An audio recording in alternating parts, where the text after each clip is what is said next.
Vamos então falar sobre o que é qualificação. Em primeiro lugar, qualificar é algo que é um tanto complicado, porque envolve um processo de linguagem. Qualificar é adjetivar.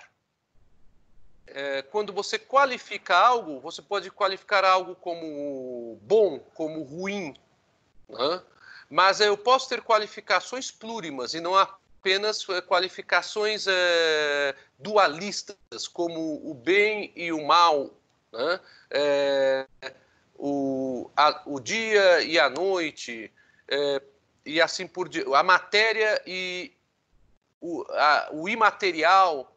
Essas qualificações, elas existem desde que existem comunicações sociais as mais variadas. O processo de comunicação, ele varia de acordo com a cultura dos povos.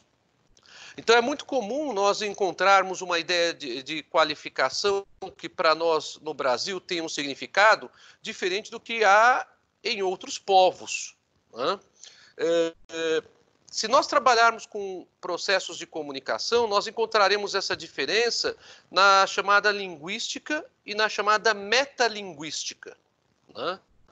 O que a linguística trabalha? A linguística trabalha com as codificações, isto é, o conjunto de signos que uma pessoa emite como emissor a serem decodificados pelo receptor ou receptores daquela mensagem.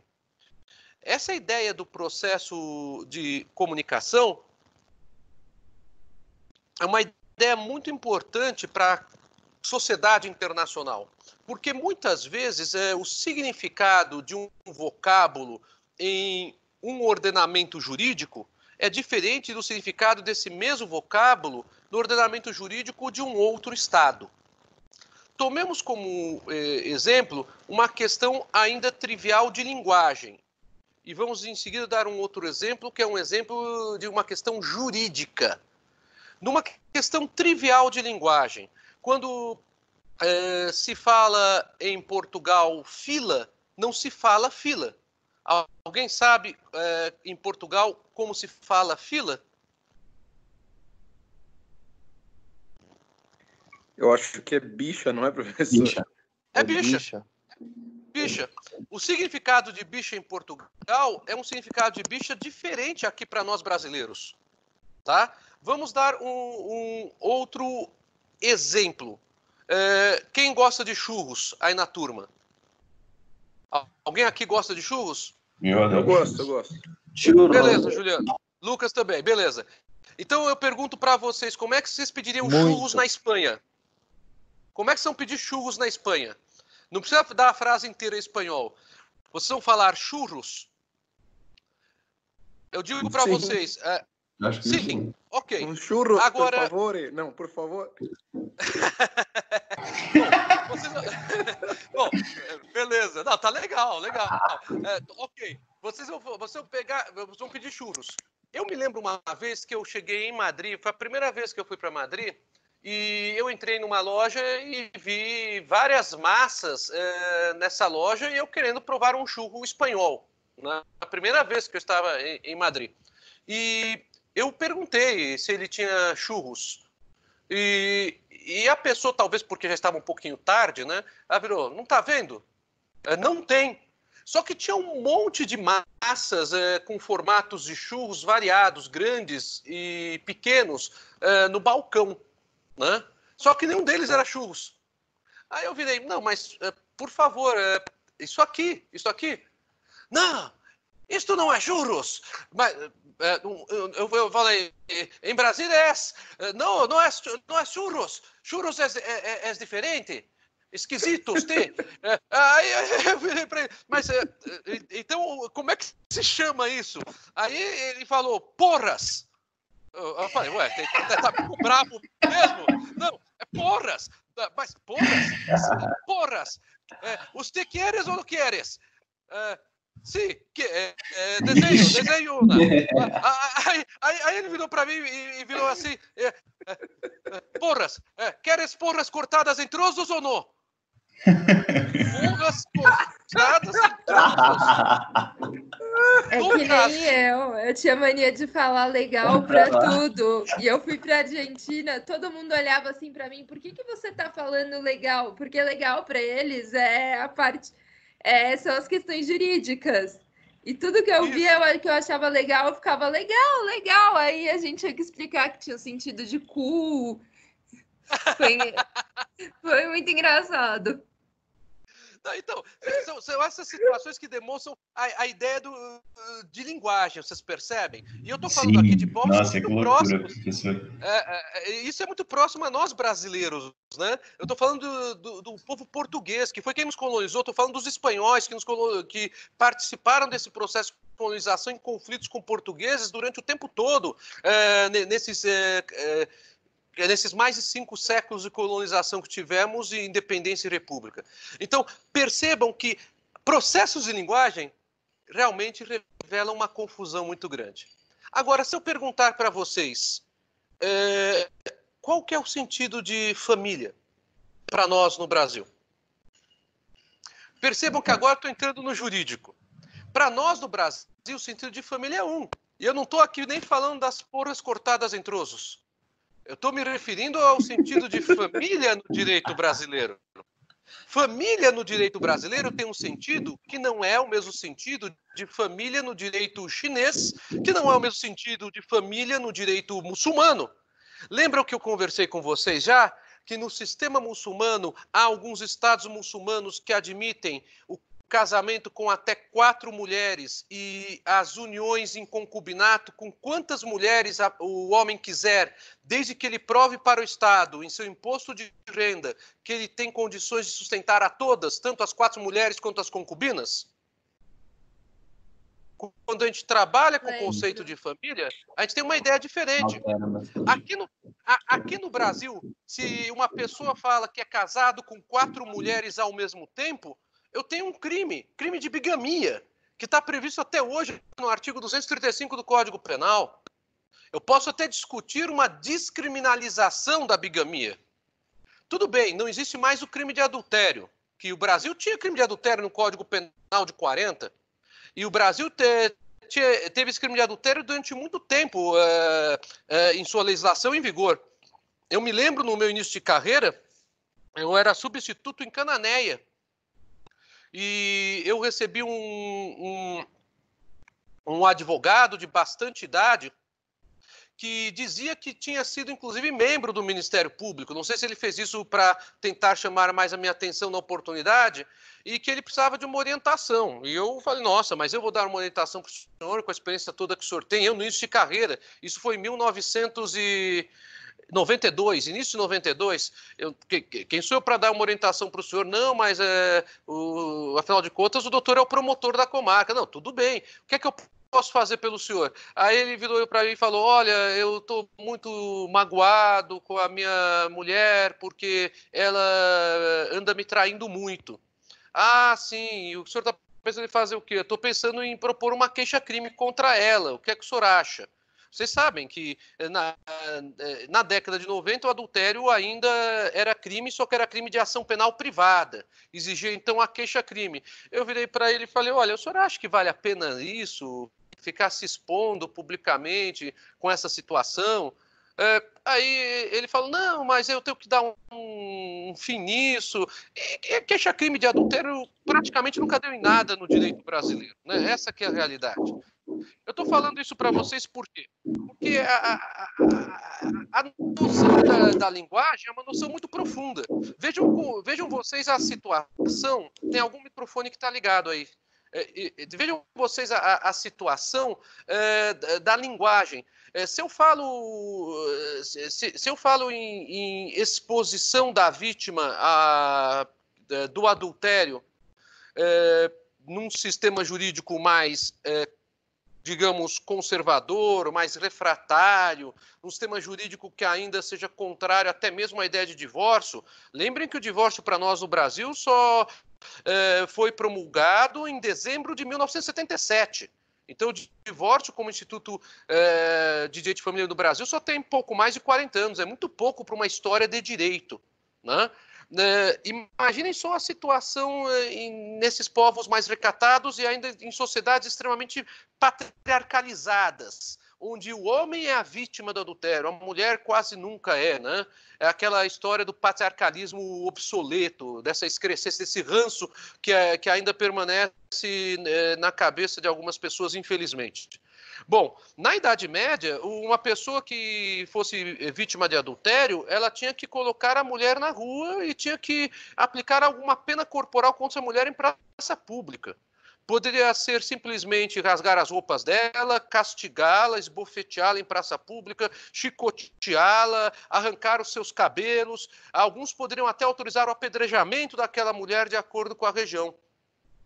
E na Idade Média, a ideia de adultério era a ideia da seguinte forma: ou a vítima faz a vingança pública, e a vítima sempre era o homem, é o ranço da sociedade patriarcal. Ou a vítima se vinga em praça pública, ou então a vítima é quem será apenada. Porque o sentido de adultério era: alguém tem que ser apenado. E qual que era a pena para a vítima? A vítima era obrigada, de acordo com o que o líder da comunidade local determinava, a se expor em público todos os dias e durante o horário da claridade do sol, com cornos sobre a cabeça. É daí que vem o sentido de cornudo. Ele botava cornos na cabeça e era obrigado a observar a legislação local determinada pelo líder daquela comunidade a andar com os cornos ou sobre os galhos sobre a cabeça durante X dias e durante X horas por dia. Então, o adultério tinha uma penalidade ou sobre a vítima ou sobre a pessoa que adulterava. Essa ideia, então, de linguagem e o sentido de linguagem é muito grande. Eu posso dizer que adultério na sociedade muçulmana, quando uma pessoa tem 4 mulheres casadas com elas formalmente no papel? Não. Então, a ideia de adultério não está ligada à ideia de monogamia para uma série de sistemas jurídicos. A ideia de adultério só realmente ficou muito consolidada e muito cristalizada na história dos sistemas jurídicos ocidentais com relação à monogamia por obra do cristianismo, por obra da igreja. Se essa obra foi uma boa obra, uma obra é uma outra história, mas a nossa cultura ocidental católica e depois protestante é a cultura da monogamia. Hoje já se discute no direito brasileiro, em direito de família, como vocês bem sabem, porque vocês estão no 10º semestre, a chamada família poliafetiva. O que é essa família poliafetiva? Nada mais é do que uma família onde tem adultério consensuado. Se a gente for trabalhar com uma ideia clássica de adultério. A única diferença é que eu tenho consenso, eu não tenho traição. A ideia da família poliafetiva é que as pessoas que têm a relação entre si, pode ser um ou mais homens com uma ou mais mulheres, vivem como companheiros uns dos outros, com deveres como se fossem deveres conjugais entre eles, apesar de terem uniões informais. No Brasil, isso existe. Existe principalmente para as pessoas que, por conta de seu trabalho, acabam trabalhando em regiões do país diferentes e acabam constituindo famílias diferentes com o apoio e até mesmo o estímulo das suas respectivas companheiras. Eu estou me referindo a uma situação social dos caminhoneiros. Vários caminhoneiros têm uma família no norte, outra no sul do país, ou no nordeste e no centro-oeste. E essas famílias, às vezes, chegam a se reunir uma vez por ano, no Natal ou no Ano Novo, e trocam informações.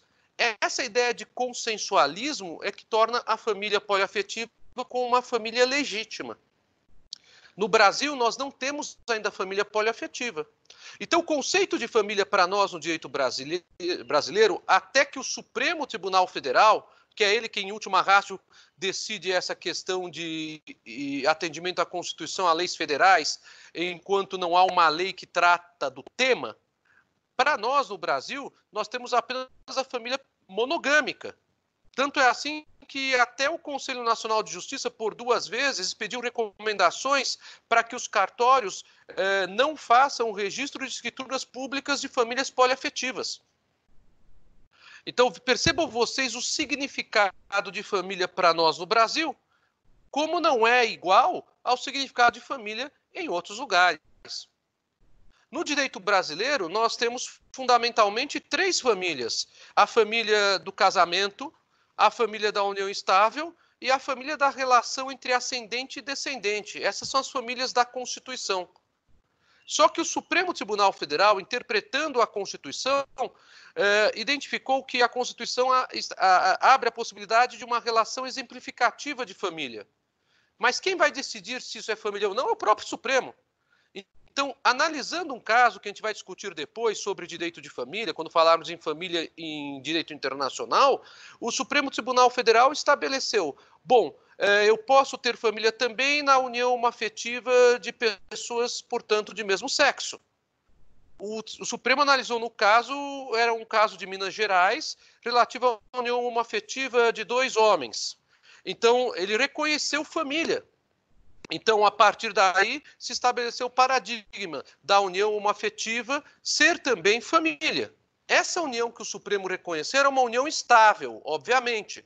Mas, a partir daí, isso ocorreu durante a presidência do ministro Joaquim Barbosa no Supremo, o próprio ministro Joaquim Barbosa levou esse caso ao Conselho Nacional de Justiça, que estabeleceu um regramento para que os cartórios passassem a registrar e a tomar providências para um procedimento de habilitação de casamento de pessoas de mesmo sexo.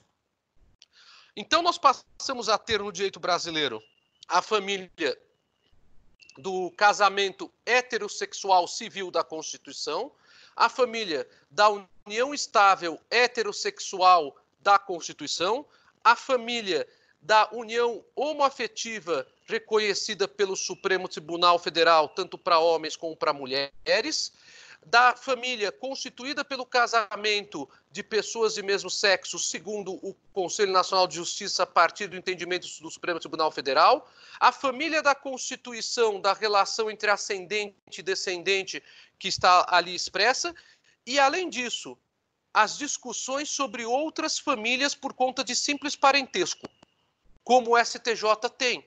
O STJ tem reconhecido família em determinadas situações, como, por exemplo, quando reconheceu o dever de pagar alimentos para o irmão de idade bastante avançada e com doença que o deixava em situação frágil, por haver família entre 2 irmãos.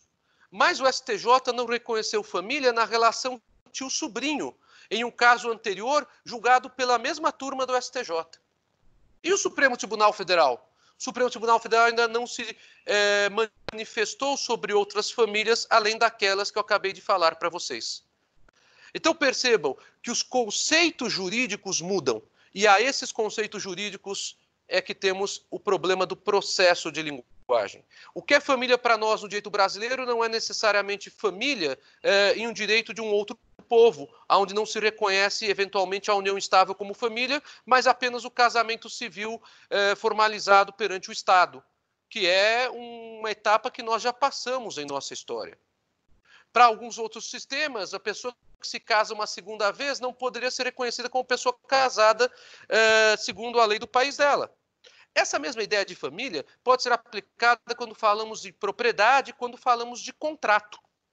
Quando falamos de propriedade, nós temos uma ideia bastante ligada à propriedade individual, porque a formação do direito ocidental é a formação da propriedade individual, por conta da liberdade como primeiro direito natural, como primeiro direito fundamental depois da vida. Bom, vocês se lembram, a Constituição Federal Brasileira, em nosso artigo 5º, estabelece como direitos fundamentais, no seu caput, ao lado do direito à vida, o direito à liberdade, o direito à igualdade e o direito à propriedade. E o direito à segurança. A propriedade tem tanta força como direito fundamental perante o nosso texto constitucional por estar do lado da liberdade e do lado da vida. Vejam só a importância que a propriedade tem para a nossa Constituição. E a nossa Constituição, ela não trabalha apenas com uma ideia de propriedade individual, ela trabalha com uma ideia de propriedade. Mas a nossa cultura jurídica sempre faz uma atração dessa ideia para uma ideia de propriedade individual, ligando uma ideia de propriedade coletiva a um fracasso da extinta União Soviética, com relação aos sovkhozes e aos kolkhozes, que são sistemas de produção econômico que foram adotados durante a União Soviética, durante a história dela, e que continuam ainda sendo adotados hoje na Rússia. Bom, os sovkhozes e os kolkhozes, como sistema de produção econômica, dizem respeito à chamada propriedade coletiva. E o que se fala? O ideário nosso, espalhado na sociedade brasileira por um culturalismo ocidental, é que a propriedade é individual. A coletiva ela não pode ser propriedade. Mas se nós formos para o sistema hebraico, o sistema jurídico hebraico, ali o René Davy, que é um dos grandes autores de direito comparado, e tem um livro dele muito interessante, que é um clássico, que se chama Os Grandes Sistemas Jurídicos Contemporâneos. É um livro que eu recomendo para estudo de direito comparado. O René Davy fala que no sistema hebraico nós temos um sistema misto de propriedade. E temos mesmo. Nós não temos apenas a propriedade individual, que é reconhecida como um direito fundamental, mas nós também temos o sistema misto com a propriedade coletiva, os chamados kibbutz. A propriedade coletiva em Israel, ela funciona economicamente muito bem. E detalhe, para aqueles que pensam que a Rússia ela não evoluiu. Depois da perestroika, a Rússia ela passou a adotar uma ideia de propriedade individual também, mas mantém o seu sistema econômico fundado na propriedade coletiva. E por isso sovkhozes e kolkhozes continuam existindo. Então eu posso ter uma ideia de propriedade individual e coletiva disseminada. E aí vem o susto. Na cultura brasileira não se trabalha com uma ideia de propriedade coletiva, a não ser da propriedade em condomínio. Mas essa cultura brasileira, ela se esquece que no próprio direito civil brasileiro nós temos algumas possibilidades de propriedades ditas coletivas. Um exemplo está no Estatuto da Cidade. O Estatuto da Cidade estabelece a possibilidade de um grande número de pessoas conseguir a aquisição da propriedade imóvel para fins urbanos. Está no Estatuto da Cidade. Uso capião para fins urbanos. Há também uma outra regra no Código Civil que diz respeito à impossibilidade do proprietário de reivindicar o imóvel para si, se ele deixou por mais de 5 anos um número considerável de pessoas ali no imóvel dele, desenvolvendo moradia e desenvolvendo alguma atividade com função econômica. Está no Código Civil expressa essa regra. Se não me falha a memória, 1228 do Código Civil, alguma coisa assim. Então percebam que, ao contrário do que o culturalismo nosso estabelece, há possibilidades de reconhecimento de propriedades múltiplas, a multipropriedade no direito brasileiro. O que não é novidade nenhuma para o direito europeu. A França contempla a multipropriedade, no sentido não só de propriedades de condomínio, que é o sentido tradicional do entendimento de propriedades conjuntas, mas também no sentido de um número de proprietários coletivos. Então, como vocês podem perceber, o próprio vocábulo propriedade também já gera um problema, também é plurívoco. O que quer dizer um vocábulo com sentido plurívoco? Tem mais de um significado. Família tem mais de um significado no mundo inteiro. Propriedade tem mais de um significado no mundo inteiro. Contrato tem mais de um significado no mundo inteiro. A ideia de contrato, por fim, para terminar o nosso encontro de hoje, é uma ideia que varia de sistema para sistema jurídico. Claro que nós temos sistemas jurídicos mais próximos onde trabalhamos com a ideia de contrato. Mas se nós formos mesmo a um sistema jurídico próximo do nosso, como é o sistema jurídico francês, que é, aliás, o sistema que inspirou em grande parte o nosso direito civil, que inspirou, inclusive, o Código Civil de 16 fortemente e também participou e inspirou o Código Civil atual, nós vamos descobrir que o contrato de compra e venda de imóvel, ele pode ser firmado e transferir a propriedade se houver uma cláusula que lhe dá efeito translativo imediato, mesmo sem averbação no registro imobiliário. Isso não tem no direito brasileiro. O direito brasileiro não trabalha com esta regra. No direito brasileiro, o contrato ele não tem efeito translativo imediato com relação a imóveis.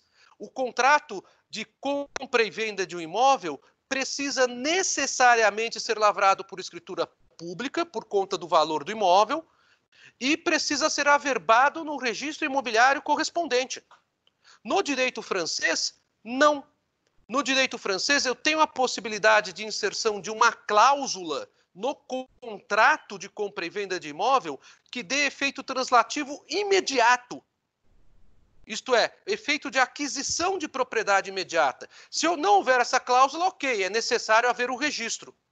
O nosso direito brasileiro, nessa parte de compra e venda de imóveis, preferiu se inspirar no modelo germânico, no modelo alemão.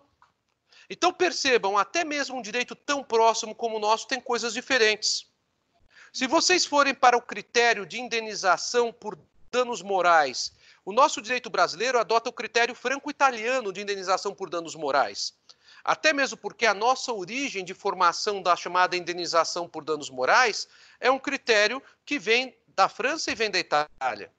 No direito anglo-saxônico, a indenização por danos morais é tratada como instituto que, com características diferentes, com outro nome. Os danos morais lá chamam-se danos punitivos, as punitive damages. Então eu tenho uma outra ideia de danos morais e que nós brasileiros, inclusive no direito civil, procuramos trazer para cá. E que às vezes dá certo, às vezes não dá certo. Porque o Instituto Danos Morais é um dos institutos que teve algumas deformações históricas no direito brasileiro com o decorrer das décadas. Se vocês quiserem, eu falo um pouco sobre isso numa das aulas que eu dei em outra universidade, que está no meu YouTube, se vocês quiserem dar uma olhadinha a respeito desse tema. Bom, por que eu estou dando esses exemplos para vocês? Um último exemplo, no direito inglês. No direito inglês existe um contrato que não é contrato, e que para nós no Brasil seria um contrato, mas para eles é, na realidade, uma espécie de negócio jurídico. Só que o direito anglo-saxônico não tem a teoria do negócio jurídico, porque essa teoria que nós temos no nosso Código Civil vem do direito italiano. É um contrato que eles chamam de acordo de cavalheiros. O acordo de cavalheiros é, na verdade, algo que se assemelha muito mais a um negócio jurídico preliminar para nós aqui no Brasil. Só que para eles, o acordo de cavalheiros ele pode ser simplesmente verbal e esse acordo de cavalheiros tem que ser cumprido por um dever de fidelidade.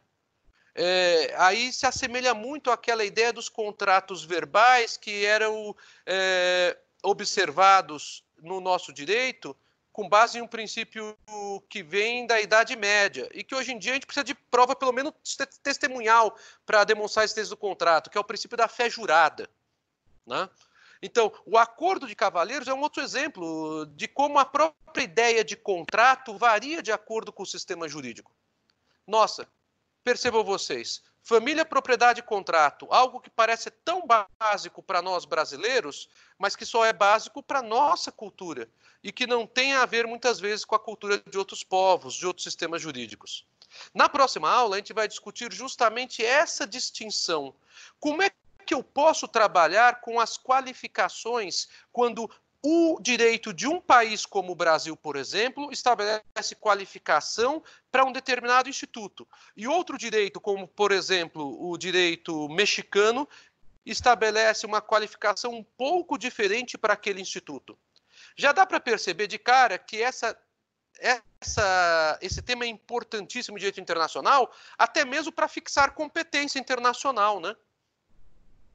Porque a ideia de relação de consumo, por exemplo, para a gente aqui no Brasil, que é uma ideia de competência internacional relativa que nós vimos, que está lá no artigo 22, se não me falha a memória, do Código de Processo Civil brasileiro, questões que envolvam o domicílio do consumidor pode propor em seu domicílio, então, a ação de responsabilidade civil por danos que ele sofreu. Essa ideia de consumidor pode ser diferente em um outro povo. Tudo bem, entre os povos da União Europeia pode ser igual, mas já não é absolutamente igual. Porque consumidor, por exemplo, na lei inglesa é só a pessoa física. Na nossa lei, a pessoa jurídica pode excepcionalmente ser consumidora. Então vejam quantas diferenças que nós temos que lidar quando falamos em qualificações. Então este é o tema que agora a gente vai trabalhar na próxima aula. aula, a teoria das qualificações e como resolver os conflitos de qualificações em direito internacional. Bom, gente, eu agradeço muito a atenção de vocês, acabei me alongando e comecei um pouco mais tarde. Gostaria de perguntar se vocês têm alguma questão quanto a essa introdução ao estudo das qualificações que eu dei.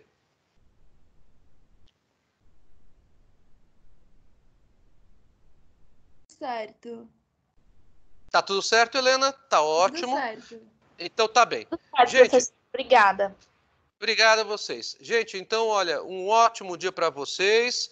Valeu, eu peço desculpas por terminar um pouco atrasado, tá? Gratidão e até uma próxima. Vejam o material que eu já postei dos acordos de competência internacional. Eles estão, inclusive, no Teams, tá bom? Um abraço. Tchau, tchau. Valeu, professor. Abraço, professor. Obrigado.